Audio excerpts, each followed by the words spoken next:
Guys, go on, come in, brother. Do you mind if we put this on film, please? Yeah. Yes, you do mind, or yes, we can? You can. Go on, what's your question, brother? I don't really have a question. I just want to say, thank you so much for all you've done. It's been a great help to my faith, especially. I actually ran into Shamsi maybe 2 years ago. Right. Didn't know anything about Islam, so I'm curious. Find out more about it. So I actually went up to one of his stands. Yeah. And didn't have a great conversation. Well, it was quite discouraging for me because I didn't really know much about how to defend the faith. Yeah. I was just Christian for a decent amount of time, but he was very open about Trinity's wrong, Bible's corrupted, all that stuff. And then I basically tried to find him online to see if he's what the stuff he's done. Yeah. Ended up finding your videos and watched basically every single Soko video. Oh well, thank you so much. So here's the thing. Just firstly, Soko Films is not my channel. My channel is Bob the Speaker's Corner. Okay. I work with JC and Soko Films, but let's just address this because there's a real problem in the church. And which cameras are on these two? Come in, brother. What's your name? Lawrence. Lawrence. So Lawrence is an example of a real problem in the church, which is that we are not training Christians how to defend their faith. And the reality is we're sending Christians into the world to talk about Jesus, but we're not training Christians how to defend their claims when other people come back with smart arguments about why you shouldn't believe in Jesus. And the fact of the matter is, if your fellowship is not teaching apologetics, your fellowship is part of the problem that the church is suffering. And I want you to challenge your fellowships about the importance of apologetics and demand from your pastors that they do train in apologetics. You can always reach out to me if you want to, and I'll come and teach your church how to do apologetics. Same with you, and you guys who are Christians. Go to your churches and say, I know a guy who can teach us apologetics, and I'll come and do so. Yeah. Any other questions or comments, bro? There's a couple questions. Are you wanting to ask a question, sister? Come in. Okay, they're filming me, so you could ask a question from there. Go on. I was going to say, I used Don't lean in, because we're keeping you off camera. I was going to say, I used to be a Christian, but part of what you said is part of why I left, because I felt like the church didn't care about me. Yeah. And they didn't care what I believed. They sincerely did not care what I believed. I'd say something like, how is the devil the opposite of God when God can't have an opposite or an equal? Yeah. Things like that. They'll be like, just believe it. They do not care what I believe. Yeah. Now I'm Muslim. No one really cares from the church. My parents don't care. No one cares. I'm this part happily. Yeah. So I do feel like you're right in saying that the church is lazy in a sense in terms of defending its religion, but I do feel like even if you did defend your religion, it still wouldn't hold up. Obviously, I'm saying that because I'm Muslim now, but I do feel like the church has become lazy and it doesn't represent Christianity. When I look at the Bible and I look at church, I'm not seeing the correlation sometimes. Yeah, so let me reply to that, sister, because it's a fair comment, and me and you are in total agreement. We've lost a sister here, precisely because the church isn't teaching apologetics.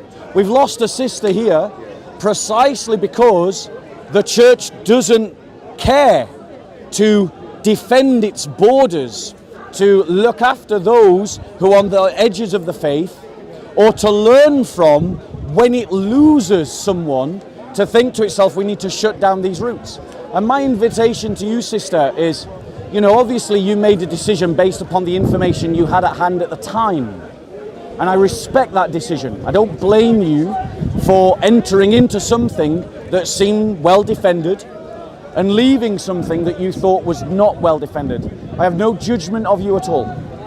However, what I would say to you is that there is the opportunity to speak to learned Christians like myself and to go over again all the reasons why you initially left the Christian faith, to see if that decision back then, whenever it was, is a valid one, and whether you should reconsider to re-enter the faith and join a church where they actually do teach apologetics and where they do care about what you believe, because those churches do exist and I can introduce you to them.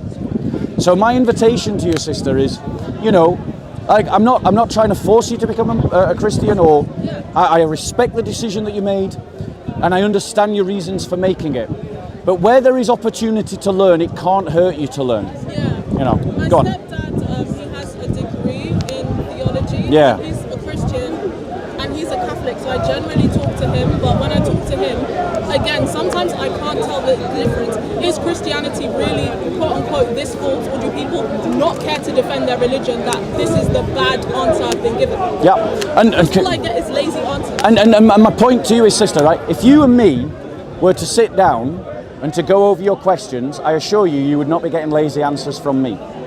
The problem is, now that you've identified yourself as a Muslim woman, I won't be able to have a conversation with you that doesn't get interrupted. But if you want to, I am happy to talk with you over Skype, talk with you through email correspondence, or speak to you on Zoom, and to go through these issues so that you can see that actually Christianity does stand up to criticism, because her Catholic uncle was unable to answer. Her Catholic stepdad was unable to give solid answers. Yeah, and he has a degree because the Catholic Church isn't teaching. Sister. So this is what I'm talking about. You've got to make the decision to exclude him from the conversation. Otherwise, he'll just interrupt us continuously. So it's up to you. I'm not going to force you to do anything. Yeah? Right? Right. So my point to you is, Yeah, if you ask me about Islam, I'll come to you. But I'm just my point to you is, sister, is that I just this week I received an email from a Christian who left Christianity, became a Muslim, then watched my videos on Soko Films, and has returned to the Christian faith, because just like you, the answers that he didn't get in his church and from his family, he got from me. You have any evidence that Christian... Now notice the interruption, notice the rudeness. I can't make this man stop. You are the one who has to stop him. Otherwise he'll just behave like this continuously. Now my point, don't. Right, so sister, right? Now notice the controlling behavior that's happening right now. You've approached me for a conversation, and people are now trying to interrupt that conversation because they know that I'm a danger to Islam. Because they know that I have made criticisms of Islam that they cannot answer, ladies and gentlemen. Yeah? So, no, I'm not saying you're feeling threatened. I'm just pointing out his rude behavior. You approached me for a conversation, and now he's trying to interrupt that conversation. And he's trying to impose himself on this conversation. Bring your priest along with you. Yeah, go on, you ask your question. Thomas Aquinas theology, because that's what my stepdad follows. So that's the main thing that... Yeah, I don't follow it in the sense of I think that he is the only doctor of the church. However, I am happy to go along with Thomas Aquinas theology. Okay, So if you got any questions on that. Like divine simplicity? No, I don't. Okay, then me and you can't debate, because that's like a core thing for me. Right. So, but the problem with That actually gets me in trouble with some Muslims as well, but I'm allowed to have that. Right. So the problem with divine simplicity in Islam, right? For those Muslims that hold on to it, and it's not actually Sunni Muslims that hold on to divine simplicity. It's Ismailis that hold on to divine simplicity. Ash'ari and Maturidi Muslims also follow it. No, I don't believe that they do. But maybe you can. They don't believe in divine simplicity. The groups of Muslims that believe in divine simplicity are Ismailis and other minor sects of Shiism. Yeah, So you're a Shia? no, I'm Sunni. Okay, but mainstream Sunni Islam Yeah, I'm aware. believes in the attributes and the essence of Allah. Right? Yeah. The problem, I'm aware, but that's mostly Ash'ari. So as Christians, we believe now notice the interruption and notice the rudeness. Remember, sister, you approached me for the conversation. You have to ask him to stop being rude and stop imposing himself. You have to ask him to stop being rude and imposing himself. I'll ask him when I finish asking him. Yeah. What's your sect So in sister, in response to your Orthodox, Protestant, Yeah. Catholic. So- different Muslim opinions. right. So the point is, Which one? that Christians believe in the essence, What energy Christian are you distinction, talking about? except What Christians? for those Because Christians few of that them believe in Jesus divine is God, simplicity. few of them believe However, Jesus is the Son of Christianity God, that I Jesus is not follow God. accepts that both of the these ones you descriptions of God What Christian? are valid descriptions of But God. one is correct, another is incorrect. Yeah, one of them. Well, Which one is I correct? mean, I would even go as far as to say that maybe someone in the future comes up with a third description that is even more accurate. Yeah, because all of these theologies are just people trying to explain what they think the truth is, which is why I don't care if a good idea comes from an Ishmaeli or a Sunni or a Shia, because at the end of the day, everyone's working their hardest to... The good thing, sister. No, don't let him interrupt, sister. Don't let him interrupt. Don't let him interrupt. You were making a point, and I was trying to listen to your point. So, what was the point that you were trying to make? Yeah, about the root of Christianity. They can, so will you stop interrupting her? I don't see anywhere saying be an Ishmaeli, be a Sunni, be an Ash'ari, be a Mutazilite, be a this, be a that. So, if an Ishmaeli makes a point about the God essence distinction that I agree with, I don't feel afraid to take it. Exactly. So one of the things that we have to understand. Now notice his rudeness now. I'm talking to you in a conversation that you asked for, and now he's interrupting me. Because you don't believe it. So, but my point to you, sister, is firstly, you have to ask him to behave with manners. Like, he's being rude. Right. So now, because the thing is, can you hear what I'm actually saying? Can you hear what I'm actually saying? Can you hear what? Can you hear what I'm actually saying? So the point is, there's a the relationship between the philosophy of language and our descriptions of God. Christians have an understanding about the way we define doctrines, like in Thomas Aquinas' Summa Theologia, in which it is like a map to a landscape. The landscape is the reality. The landscape is the reality of God's existence. The statements like the Summa Theologia are a map describing that landscape. Now, in that context, some maps are going to be more accurate than others. I've just got to move forward because you allowed him to interrupt. No, I'm saying the camera. He doesn't want to be in the camera. Yeah, well, but he's interrupting, so I've got to move forward so you can hear me. And because you won't ask him to stop interrupting, that's why I've got to come forward so you can hear me. Now, if you stop him from interrupting, I don't have to be as close. Well, in that case, I have to move forward. So the point is, the descriptions of doctrine that we find in the Christian faith are descriptions of the landscape like a map. And just as I'm sure you know, you can have multiple maps, and some maps are going to be more accurate than others, and some maps are just going to be completely wrong. The completely wrong ones we call heresy, and we chuck them away. Like Gnosticism. Like Gnosticism, like Arianism and so on. Yeah. Like, for instance, how the Muslims persecuted the Mutasilites, for instance. What about Rastafarianism? Well, they did Christians so, as a into Christian, Arab countries. I don't believe that Rastafarianism is a part of the Christian faith. What they did to Africans. So, for instance, Haile Selassie, who is the focal point of Islamic doctrine. Okay, so I'm just going to talk to all you guys because she stopped listening.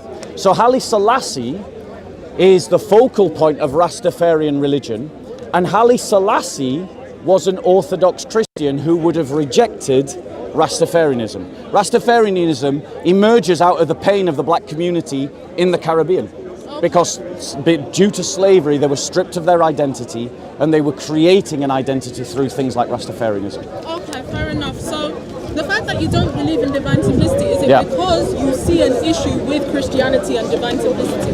Like, you feel like Thomas Aquinas was contradicting himself? No. In a sense? That's not my reason. Okay, what was your reason? So the reason why I don't believe in divine simplicity is because I'm simply better educated in the essence energy distinction. Okay. And I haven't had the opportunity to sit down and really go into Thomas Aquinas' theology. However, just as I said, you know, like, you can have multiple maps. So if I gave you a map of this park, that was really detailed, yeah, it might have some mistakes. And then someone gave you a map of this park that you find dotted around all over the place, you can use both maps to navigate around this park, but one is more accurate than another. Okay. And that's how I navigate doctrinal differences between Christians. Okay. Yeah. Okay, fair enough. Because you don't know much about it, I can't really talk to you about it, but it was good to speak to you and understand you. Well, it's really lovely to speak to you. What's your name, sister? Chloe. Okay, I'm going to give you a book, and okay. I'd like to give you a gift.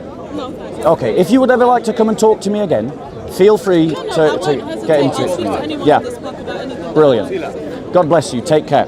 There you go, guys. No, I haven't got them on me. So there you go, guys, ladies and gentlemen. No, we're not interested. We're not interested in this child. We're not interested in this child. I will educate you, Quran and your book, the Bible. So what we saw, ladies and gentlemen, is the fact that the Catholic Church is losing people because it doesn't teach apologetics, because it doesn't teach a firm Christian identity that people can stand upon. because it There's doesn't no encourage Christian Christians can debate. to take pride in Trinitarians their are Christian forward. faith, ladies and gentlemen. Unitarian is there. And what we've got to do, ladies and Unitarian gentlemen, can debate, but not what we've Trinitarians. got to do, ladies and Jesus gentlemen, was not is a challenge our Trinitarian parish man. priests, He challenge was our bishops, Unitarian. challenge He was our never pastors and our elders to teach the solidity of the soul inside the Christian as part of their discipleship. Because we lost a sister for no good reason. However, I just want to point out something. I received an email this week of a Christian who became a Muslim for the same reasons as the sister. Watched the videos on SoCo Films and then returned to the Christian faith. And he wrote to me this week to tell me. This very week, ladies and gentlemen, I was sat in a church with someone who converted to Islam for the polygamy, his words, not mine. He even went on Hajj, and he's been inside Mecca. And he came back to being a Christian because he realized Lying. he realized that he was a Muslim. that Christianity is what gives Show me people evidence. salvation. He's a liar.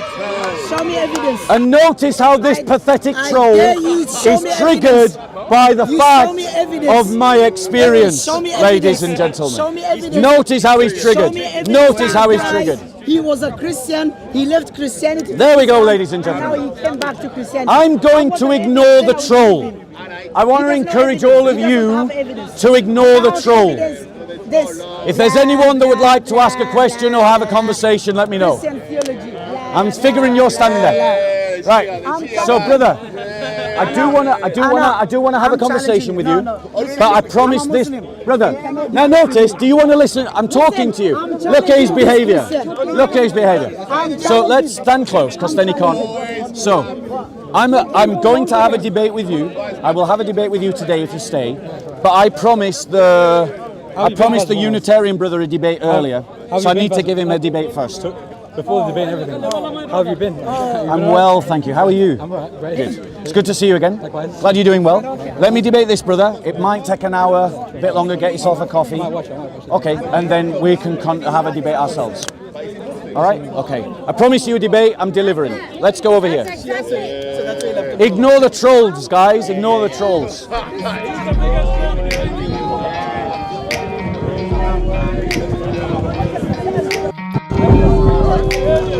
We'll try and keep it simple, right? Let's not really into the